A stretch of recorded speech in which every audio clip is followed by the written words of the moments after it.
Thank you for keeping it on UBC TV. Welcome back from Weather and Nature.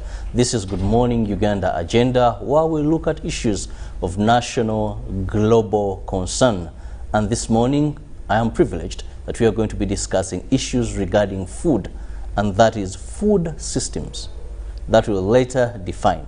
Well, a friend of mine, that is Felix Kulaije, one of the members of our forces, once told me that even if it's war, the easiest way to fight a war and defeat it is when you deny the fighters food. He said once food supplies are cut off, then victory is nearest to you. So it means that is the relevance of food, that even when people are fighting, we've been in lockdown, but all the time we've seen government prioritizing food. But it shouldn't just be food.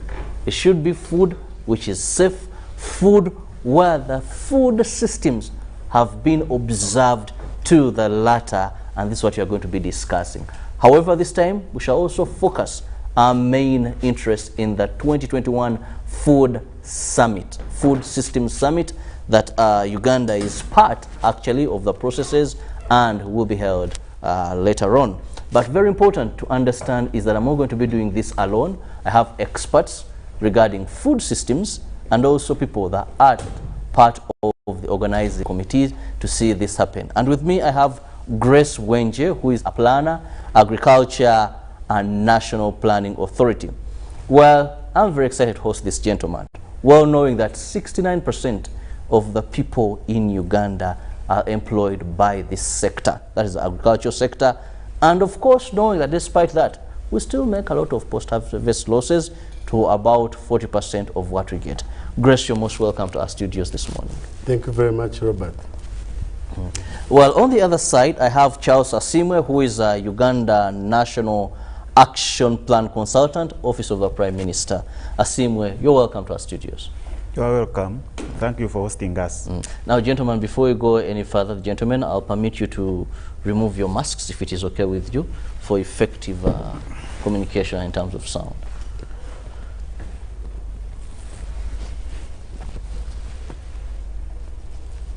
Okay, well, I want to begin with, that is Grace. Grace, we are looking at this summit, but there is a keyword, that is the 2021 Food Systems Summit. Let's first understand, when we talk about food systems, what are we referring to? Thank you, Robert. Food systems, I should say that it is a value chain approach to food production and how we consume it.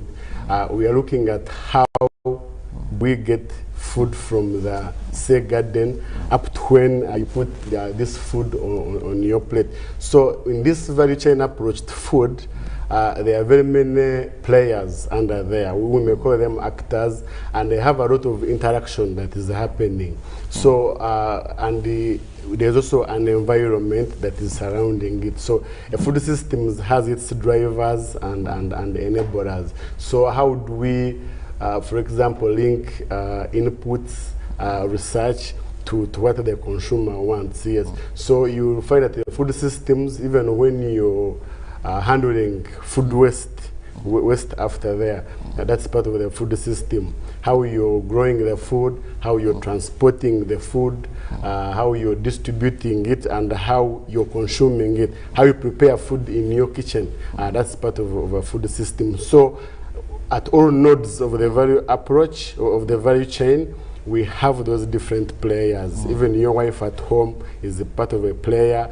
The guys who prepare, who transport the food on their trucks are players. And the farmer, of course, that one needless to say, yes. So that's the food systems. Yeah. So it's basically the journey of food. True. Right before it is planted, during the planting, the harvest, how it's prepared, how it gets to the final consumer, and how even we finally deposit the outcomes of this food. Then I'll bring in Asimwe. Then what is the importance of ensuring food systems are adhered to the letter? Thank you very much.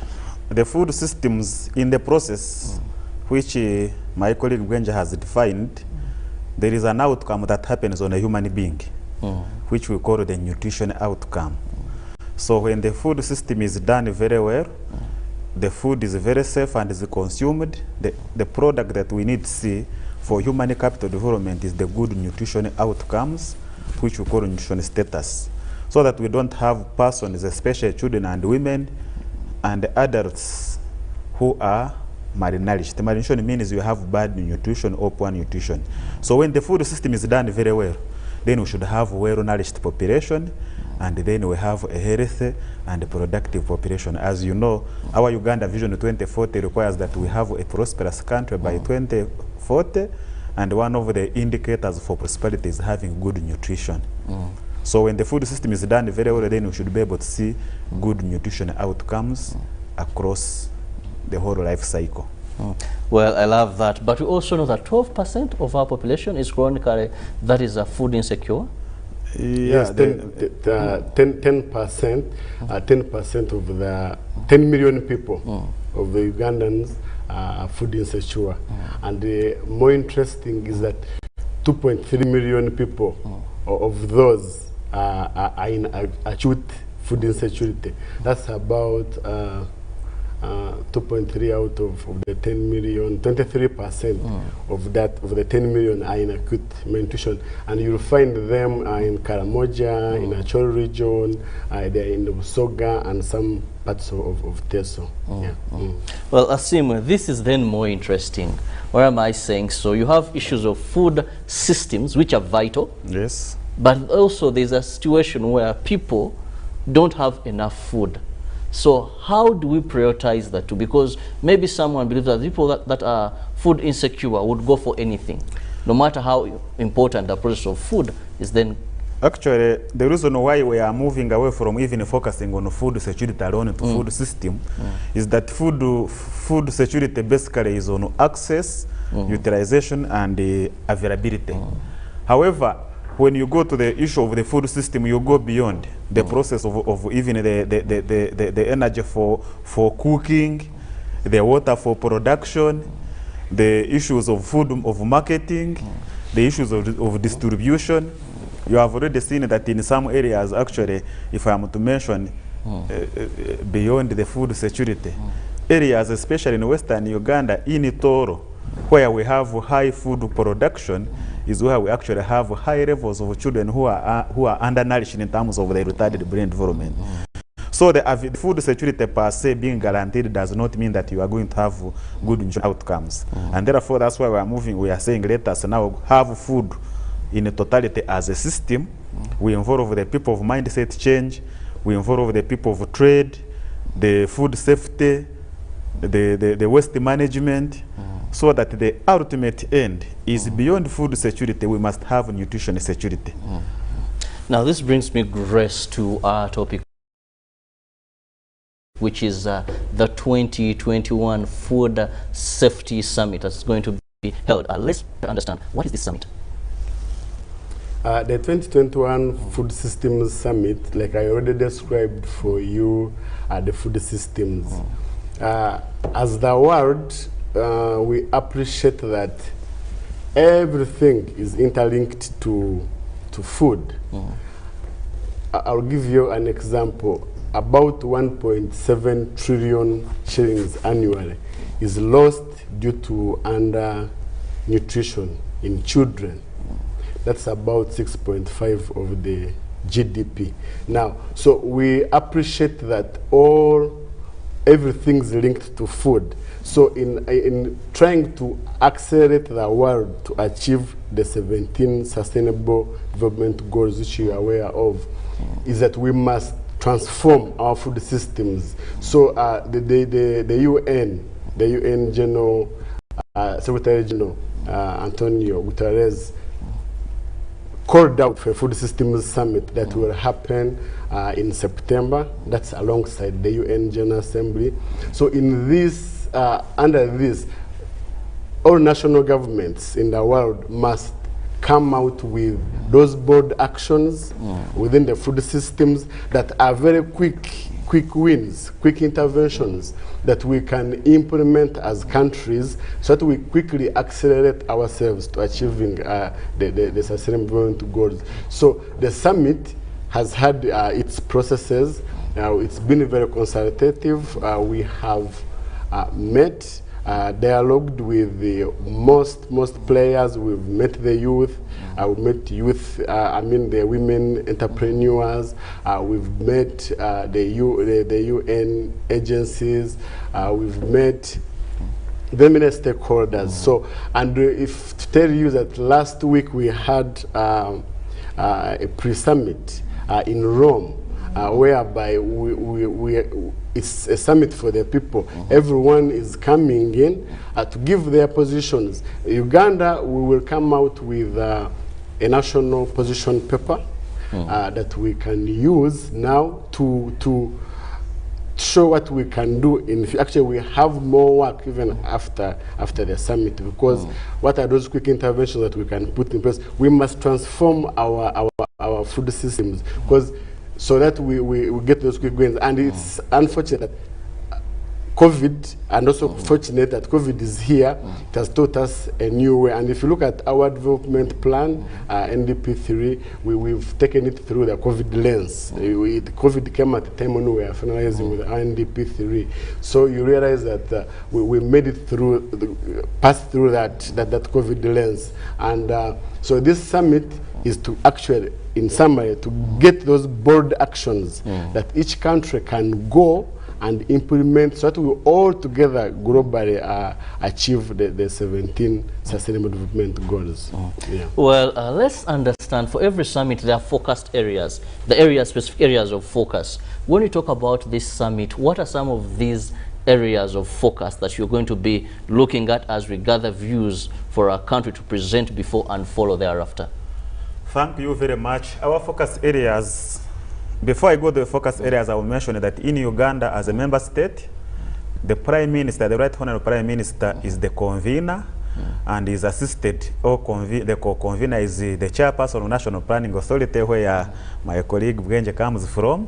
And then we have another co-convener who is the Right Honorable, the Minister of Agriculture, Animal Industry and Fisheries.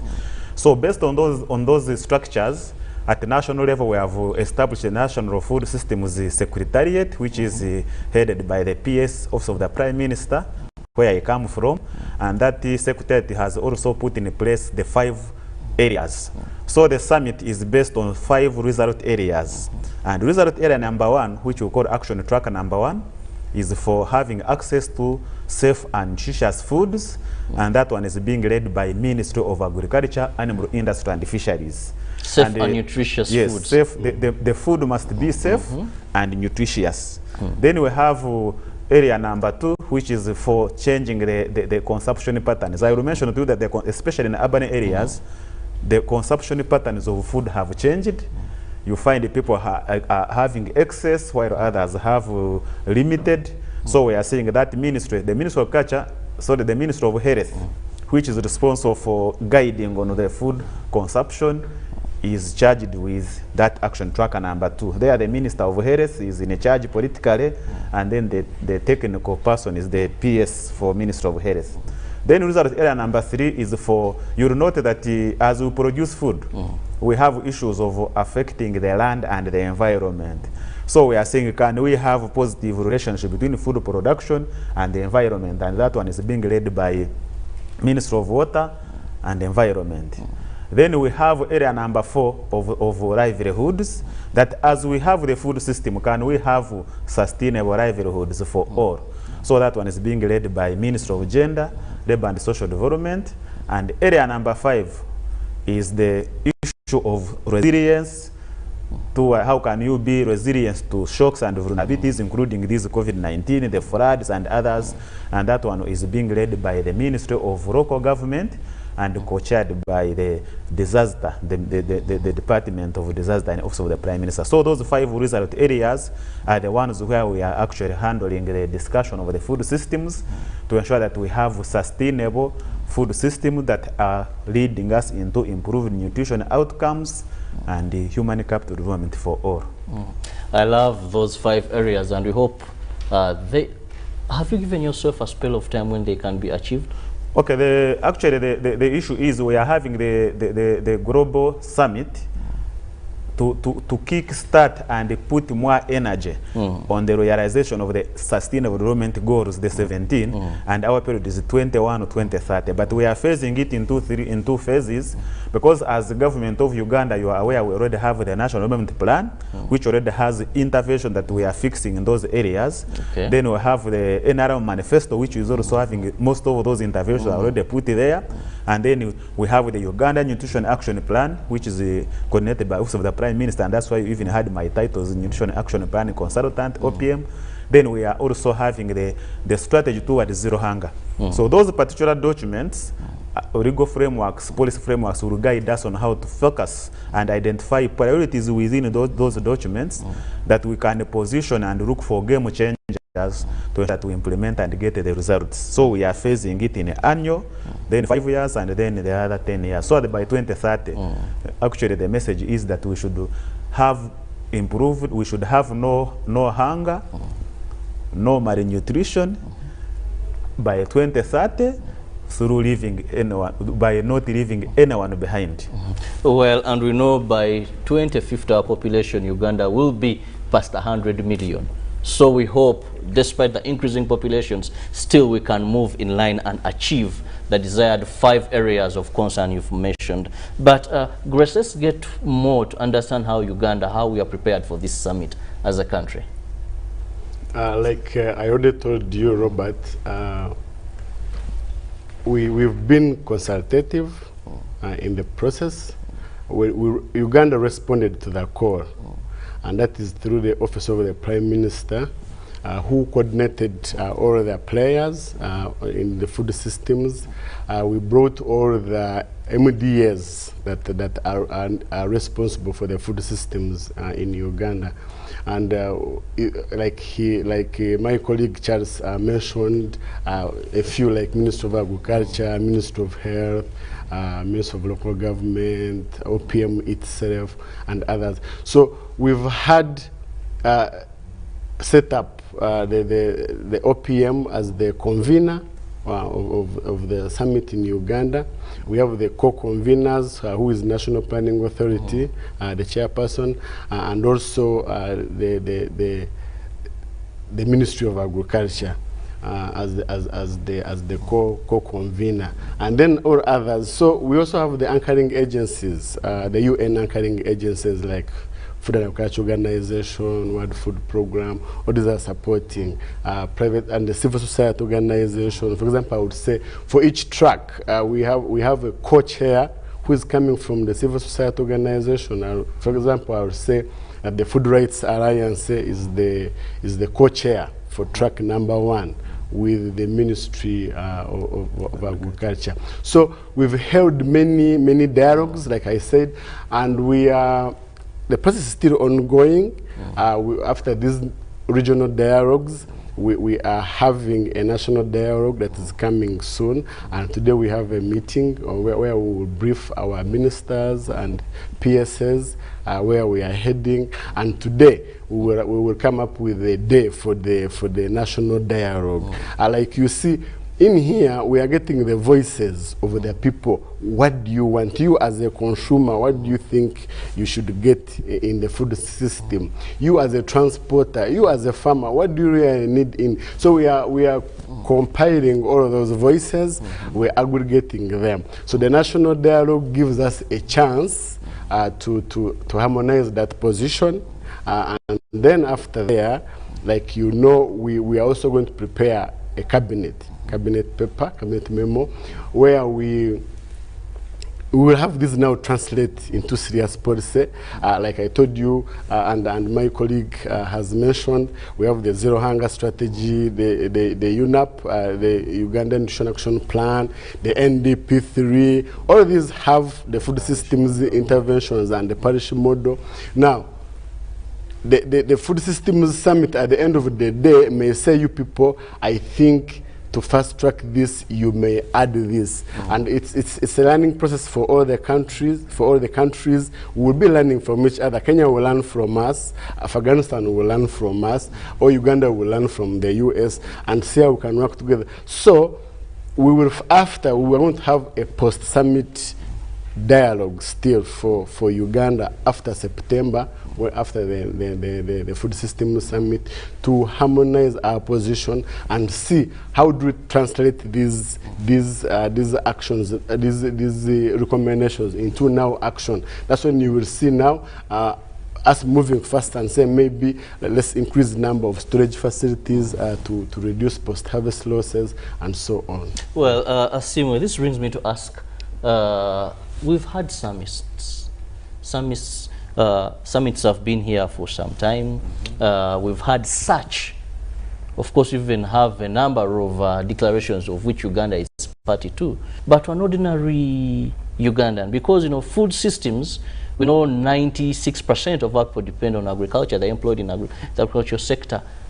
Can you soften this or make it more relevant to an ordinary person who could be watching us this morning, so that this doesn't remain more of a thing of the elite at that level, for them to interest themselves? And second to that, how inclusive have their views been towards this summit? Thank you very much. Actually, when we held the first regional dialogues, I want to mention that the inclusiveness, because we originally we thought we would have physical dialogues, and that would even bring more people on board.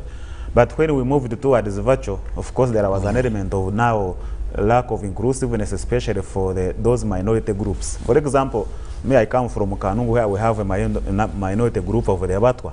We thought we would involve the Abatwa group, we would involve those those women vendors along the road. All those. The process requires that in the 41.5 million Ugandans, they are the actual, when I say the food system, they are the final beneficiaries of the food system, because they will consume the food. So the way we are involving them is we have engaged the National Youth Council to ensure that the views of the youth can be picked. Of course, because we are using virtual, it tends to still eliminate some of them, but we have requested the youth councils to ensure that all the 70,000 something villages in Uganda, since they have the youth council structures, as we move on, let them get their views in the process. It is not an issue of just ending at the food systems in September, but we should keep on engaging them on how are the youth involved in the food system, the food production, the food processing, in the consumption, how are they involved. Then we have also engaged the National Women Council, still using this, we are using the same structures. We have involved the person with disabilities. We had a meeting with them. They are structured at the national level, and we think they will also go through their systems to ensure that they reach on the ground. And we have been allocating questions. Actually, they have been even generating their questions. How are we ready to participate in the food system, so that our questions are not the ones diverting them. Then we have also involved the private sector. I want to thank the Private Sector Foundation in Uganda. They organized a dialogue where most of the private sector persons are involved. I would hear people calling from Alebutong, people from Oyam, people from the whole part of the country.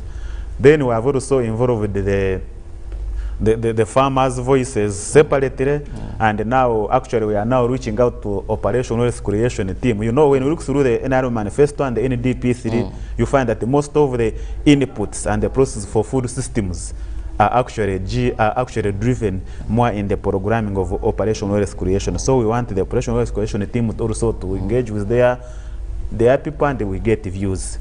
Then we are also, we think now, actually yesterday I was having a meeting with the communication officers of government, and we have requested them to reach out to the media team, the journalists, so that we can also have the dialogue and hear their views. We are going to continue even reaching to like the national dialogue. We shall even include the religious leaders, the cultural leaders, because you know, those ones, they have platform and they have an effect on the food system, especially on the consumption, mindset change. The religious leaders have a very big contribution toward the food systems because of the mindset change. Then, so as we engage, we have missed the school children, but we think we shall be able to get them during the school days when they come back, because if we are to improve the food system in the long way, then we must have involvement of the school children also. So that's how we have, that's the process. But as Bwenje mentioned, the more the actionable things will usually happen after September. So it's now about getting views for us to better understand how we can come up with proper regulations, proper policies that will improve food systems in this country. Well, time is not so much on our side. Gentlemen, let me get your final remarks regarding the summit, and of course, also a message regarding food systems, ensuring that we perfect them, and at the end of the day, people get food which is safe and which is nutritious and beneficial to them. I'll begin with you, Grace. Thank you very much, Robert, especially for hosting us. What I would say is that Uganda must go in the unusual, business unusual, even in the world. You realize, and already COVID now gives it a more complicated angle. So we must go in business unusual to see that we get those interventions that we need to achieve that outcome. The outcome of food systems is nutrition, the health. How does the food translate into your well-being, into your health status? So we need to do business unusual as Uganda, so that we can quickly achieve what we need and get better health.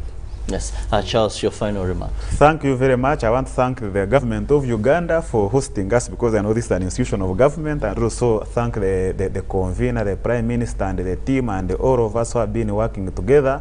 But as I move, I would want to make a call that as we fight COVID, let us also make sure that the standard operating procedure number 13, which His Excellency mentioned as nutrition for all, to ensure that we have good health during the COVID-19, is handled. Because you will see that most of the time we talk about sanitation and hygiene, we talk about sanitizing, but we forget about nutrition. So that would be my end call, that let us also make sure that we raise the voice of nutrition for all, so that our country can be prosperous. Well, I want to thank you so much, gentlemen. That is Grace Bwenje, Planner, Agriculture, National Planning Authority. Thank you so much, Grace, for finding time to be part of this show. Charles Asimwe, Uganda Nutrition Action Plan Consultant, Office of Prime Minister. Thank you so much, Charles, for being part of this show. Well, important to note is that this summit will eventually help us better improve our food systems in this country. It's not all about fighting food insecurity, but also the systems, which is the process that food goes through. But also importantly, we must stay safe at a time of COVID-19, and we must be mindful of our nutrition. It's not just filling the stomach or having what to eat, but how nutritious is what you're putting in the stomach or you're feeding on, so that the body has capacity to fight various illnesses. Have a lovely day. God bless you. So till tomorrow, same time, God willing. Stay safe. Thank you.